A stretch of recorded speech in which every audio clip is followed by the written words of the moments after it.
Trading futures and options on futures involves substantial risk of loss and is not suitable for all traders and investors. Oftentimes in futures trading, you have a high combination of leverage and volatility.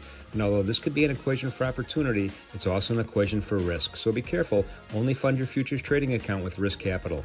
My personal definition of risk capital is money I could afford to lose, doesn't change my lifestyle, or overly stress me out. As human beings, we make bad decisions when we're under stress, so be in a good spot. Remember, micro contracts could be friends. Take it easy on the day trade margins. You get plenty of leverage without maxing out on those day trade margins on a regular basis. We'll be taking a look at a real-time simulated live NinjaTrader trading platform today, and none of this should be construed as trade or investment advice. Past performance not indicative of future results. Well, good morning, good afternoon. Welcome to Develop Your Edge with Anthony Crudele. I'll be the co-host, Tom Schneider, CMT with NinjaTrader. And as it is always my pleasure when we do this show, it is great to welcome back to the show Anthony Crudele, star of the show. Welcome, Anthony. How you doing today? I'm doing great, Tom. Great to be with you. Excited for today's conversation. And we're going to be focusing on when I look for short setups in the E-mini NASDAQ futures. Of course, there's a micro NASDAQ futures as well. And when we get into it today, and why is this really focused on just one single product like the micro NASDAQ or the E-mini NASDAQ?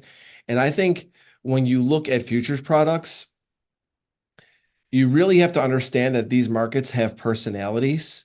And so one of the things this year that I'm really going to hone in on and focus on is specific markets, specific personalities. And I don't trade this strategy that I'm going to be showing you today in the NASDAQ and the 10-year. I mean, it's very similar, but my execution is going to be a little bit different. And it's because the 10-year just doesn't have the volatility on a regular basis like the NASDAQ. And so you have to account for that.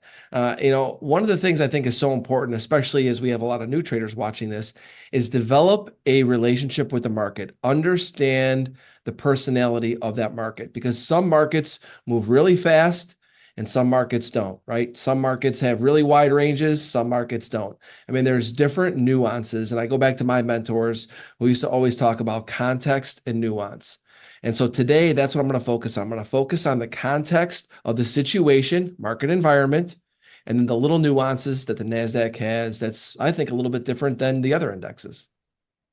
Yeah, that's great. I mean, we talk about some of the differences, but we don't always go into why the differences are there. We can surmise, and we notice that three indices are performing one way and one goes the other way, or a mix of that. So it'd be really interesting to hear your take on why the NASDAQ does what it does. I do want to remind everybody who's watching that you can drop questions for Anthony in the chat. We have a chat room at ninjatrader.com/events.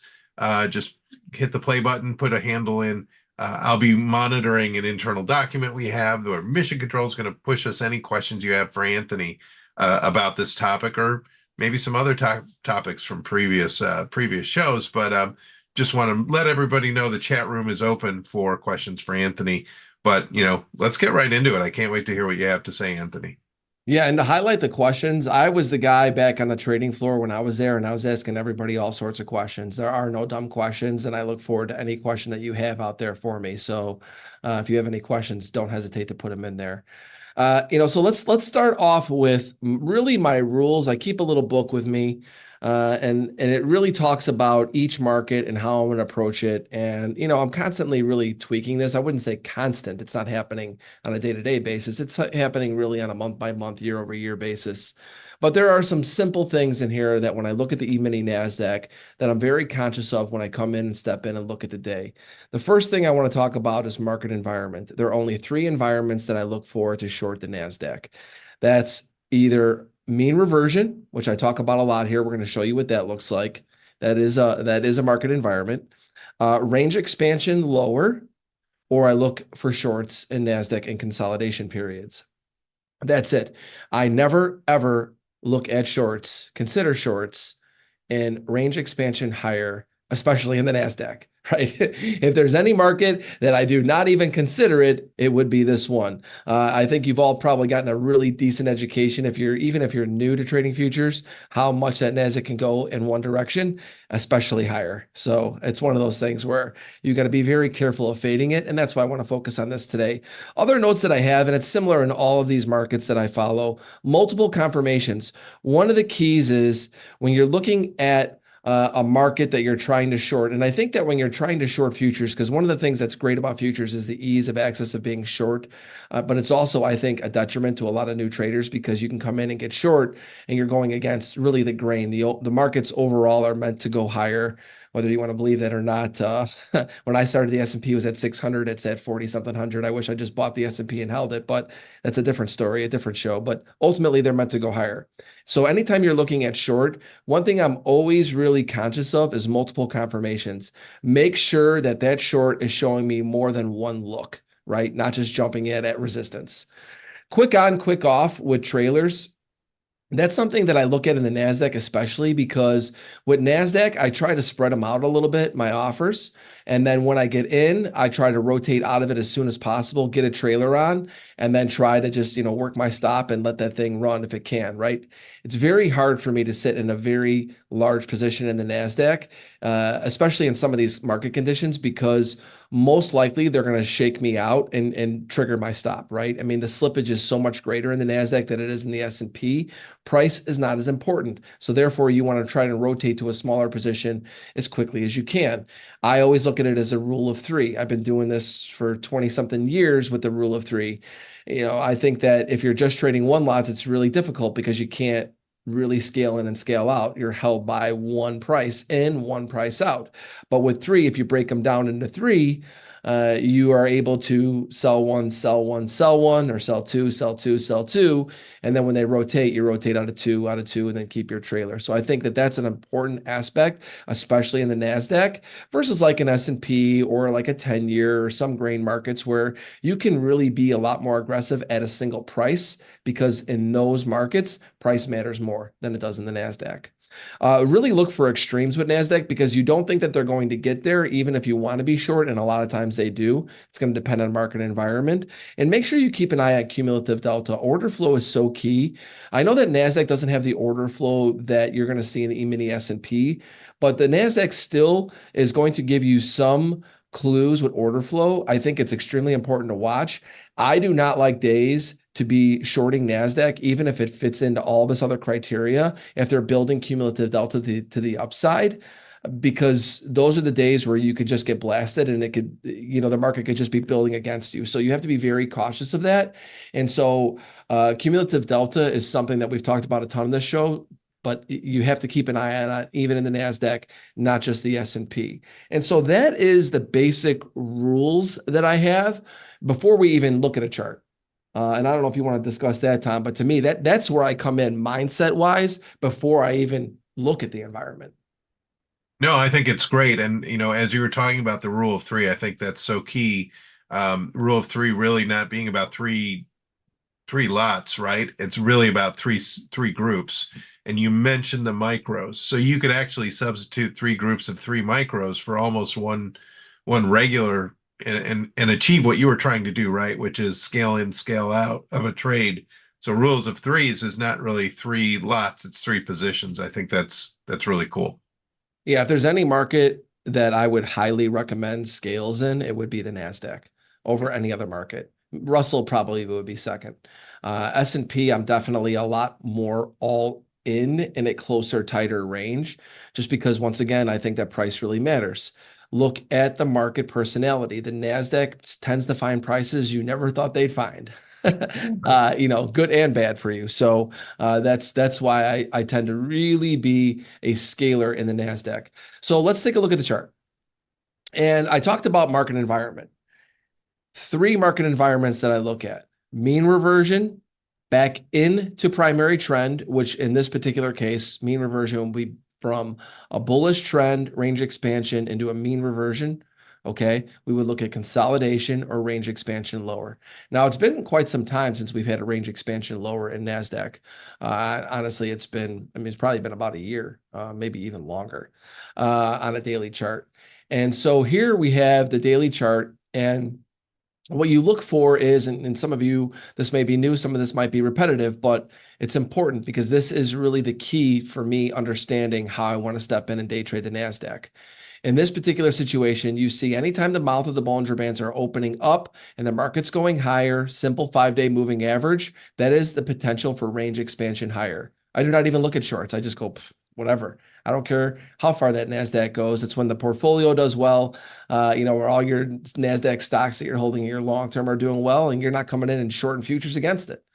So to me, that's extremely important. That's a no-no. You do not want to short NASDAQ ever, in my opinion, above 5-day moving average, grinding higher with Bollinger Bands moving outward. That's just like rule number one for me. That's the no scenario.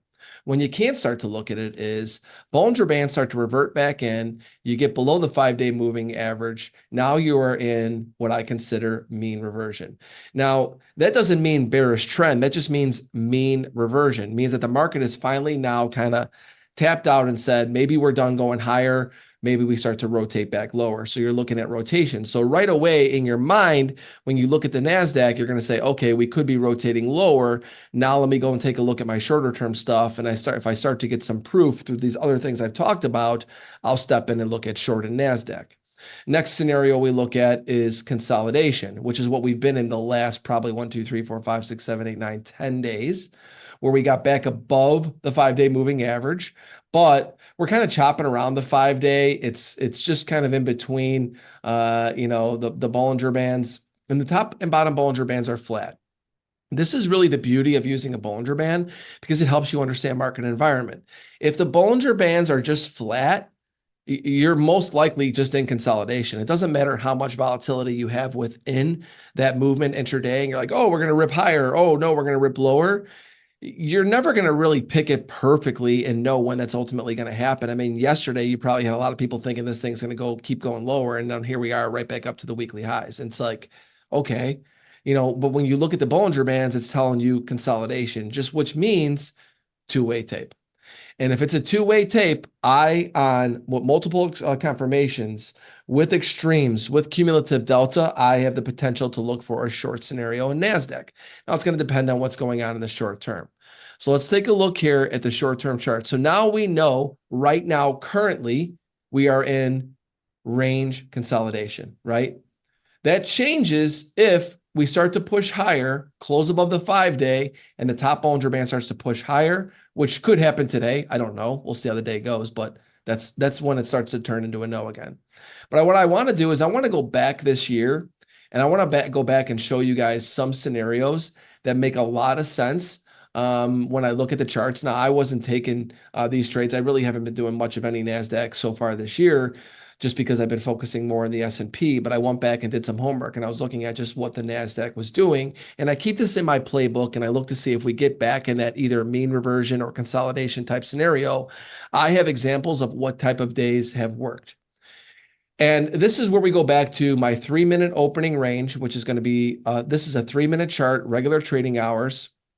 We have order flow, cumulative delta, we've got RSI, and we also have anchored VWAP with 3 standard deviation lines.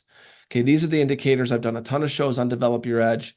And what I'm looking for is anytime that the market environment on the daily tells me that I can be short, then I go in and I'll use this to help me execute that strategy. This on its own is not my strategy, right? I mean, this is such an important aspect of what I've done as a trader throughout my career, is that the short-term charts for what I do and the way that I approach markets is secondary to what the primary trend of the market is, the primary market environment.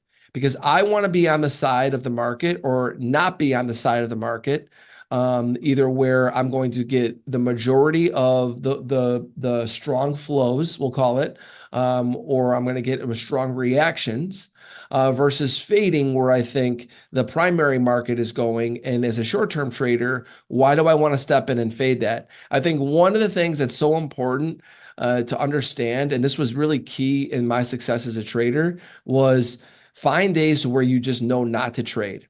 Because pretty much every day we as traders feel like we find an edge where there's an opportunity, right? Because that's what we do, right? We see patterns, we see nuance, we look at indicators, and we think that there's an opportunity to make money. I totally get that. I'm built like that too, but you have to know what direction of the market you most likely want to stay away from, because that to me will actually add to your P&L without you having to make more money. And that's such an important aspect of just your growth as a trader. So when you look at the NASDAQ, go back this year, so far this year, every scenario that I've showed you that we can be short in, it's either consolidation or mean reversion. We don't have range expansion lower. That's not the case. But 2 out of the 3 market environments we've been in. So let's look for extremes. Let's look for multiple confirmations. Let's look for cumulative delta to see what happens. And this is actually my favorite setup. And this is something that I've put in my playbook where I will look for this scenario again and again and again this year, as long as we're in consolidation. Because to me, this is actually a very interesting look. You have an opening range low, basically, where the market opens up, goes higher. The red lines is the opening 3-minute high, opening 3-minute low. VWAP goes higher. We start pushing on higher extremes of standard deviation bands, 2 standard deviation, 3 standard deviation bands, okay? We come off of a day where we're pretty overbought on the RSI. You can see that there. And then you look to see what cumulative delta is. This is really like the one thing I put in my playbook for this year when I say, if I see a day like this in the NASDAQ again, this is a day where we could probably close on the low again.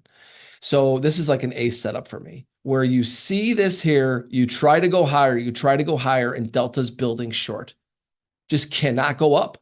Right? They're trying to go higher, getting to extremes, 2, 3 standard deviations, pushing the limits, making the longs feel like they're winning, when in reality, all that the order flow is telling you, we're selling this rally. We're selling this rally.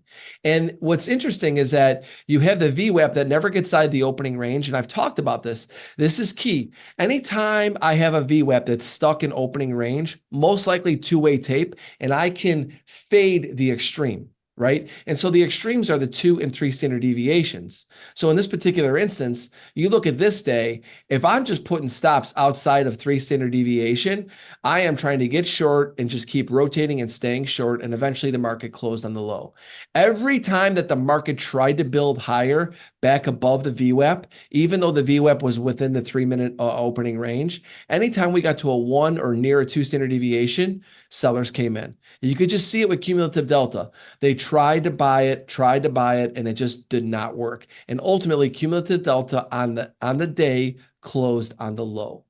And that to me is like, when you think about building a playbook and you think about scenarios, these are the days where I come in, and if I see this day happen again this year in a consolidation or a mean reversion period in NASDAQ, I will be short full positions, and I will try to rotate and just keep staying short, because I've got the proof from the background, right? It's happened before.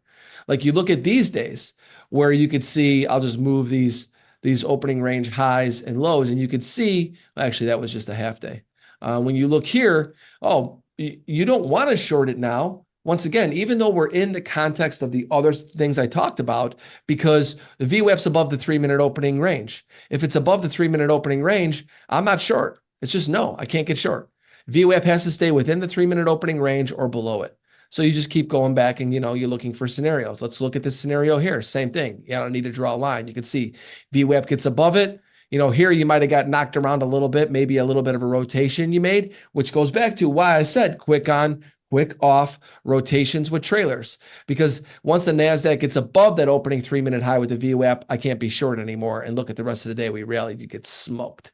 Right? And so when you come back here, and I'm just going through a few more, just cycling through these to give you guys looks. When you look here, here's another scenario that gave me a lot of rotations. I didn't take this trades, but just understanding of when I knew to all of a sudden stop doing it. So this is an interesting day because you had the market open up higher, rotate lower, right? And I always say with NASDAQ, this is why I like standard deviation bands. When you get to extremes, I talked about this in my notes. With S&P, I might be selling right at VWAP a lot, right? With NASDAQ, it tends to get to 1 or 2 standard deviations a lot. And so I almost only look, even if I want to be short, at a 1 or 2 standard deviation above VWAP, because those that tried to sell VWAP are most likely getting squeezed, and I'm getting that little kind of that edge on the edges, we'll call it, right? And so to me, that's why I look for those rotations off. And you can see cumulative delta was consistently selling around these standard deviation lines. But then ultimately what started to happen was cumulative delta starts to build. Okay, it starts to build higher cumulative delta on the high of the day. You see this right here, how the cumulative delta is building up with the market, explodes higher. VWAP, now mind you, you still maybe looked at a short here. I mean, if you were really looking for a quick rotation, but ultimately I said you have to watch VWAP or delta, because if it's building against you, I don't really care that the VWAP's still within the opening range, because their buyers are there and they're trying to build on the day. And eventually VWAP gets above it, right? It gets above the opening 3-minute. This one's an easy one to look at because, okay, opening range is the high. You know, you see this scenario. Like I said, we've been in a market environment where it's a two-way tape all year in NASDAQ. So I'm just going back to the whole year. VWAP gets below opening range. Cumulative delta stays negative. I still go back to, when do I look for shorts? I look for shorts above VWAP's 1 or 2 standard deviations. The reason is because I look for extremes in NASDAQ versus S&P or other markets. It's a little different because I might be selling into breaks, but the only way I would sell into a break in the NASDAQ is if I have a scenario where we're range expansion lower, and I'm really confident that the trend is bearish on the daily, then I can sell into breaks. But if that's not the case, I am not selling 1 or 2 standard deviations and lower in NASDAQ, because I have to be a lot pickier. I like the squeezes in the NASDAQ to rotate above these areas. And I go back and look, and cumulative delta and overbought in here, like this area is not the cleanest, but nonetheless, I wouldn't have gotten smoked here. I may not have made a lot of money. I may have made a little or lost a little depending on how I executed. But ultimately, if I wait for this area, I'm much better off getting short than I was down in here, just trying to be short NASDAQ. You know, it took all day, but ultimately that's what you look for. And I guess I'm trying to paint a picture here and understand this is why I put these things in play before the day even begins. Because I'm going to go back and read the list again before we bring Tom in. 3 market environments. So far, the NASDAQ has been in 2 of them, mean reversion and consolidation. I can be short. Cumulative delta is key. Watch it. Only look at extremes in NASDAQ, Anthony. Don't be the guy who's selling into the hole, getting squeezed higher, and then you want to be short, and then you lose on that too. Quick on, quick off. Rule of 3. Try to get some on, try to get to a trailer, manage your risk. Multiple confirmations. Make sure you've got an overbought RSI. Maybe you've got to a 3 standard deviation or 2 standard deviation or 1 standard deviation, and make sure you watch that cumulative delta, which I've already discussed. And this helps me become a better executor in that direction of the NASDAQ, period. No, those are great rules. Those are great, things to remember when you start the day. Curious in this day though, Anthony, when you break below that, and I'm going to go back to the beginning of the day, because I think our bias here, this was the 11th. So this was a week ago.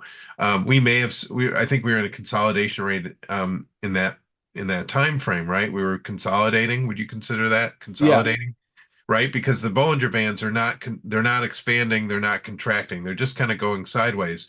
So it is two-way tape, but when you break down in that beginning of the day, right? I mean, it's an almost immediate break. The VWAP breaks out of that 3-minute range, and it's not a slow break, right? It's kind of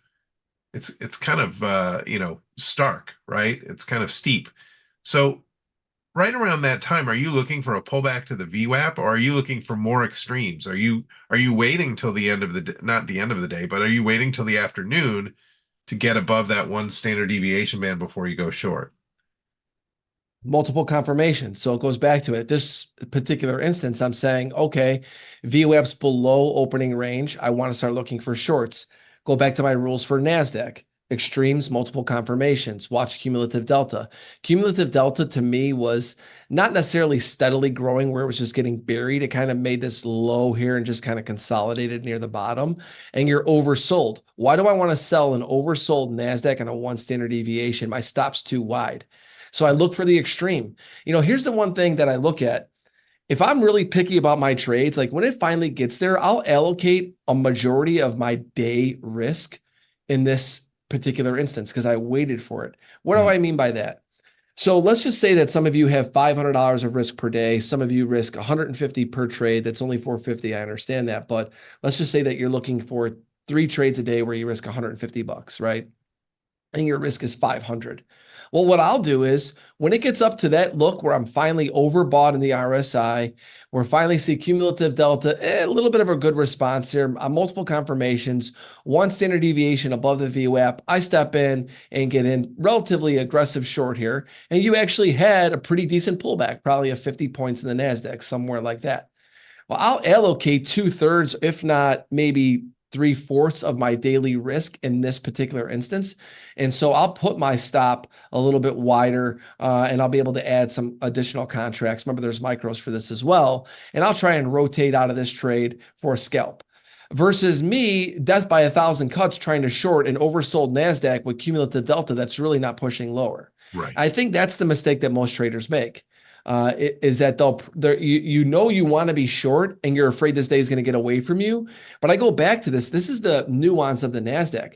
The NASDAQ comes back, man. The NASDAQ does things that you cannot believe. It's why I am pretty picky about when I trade it.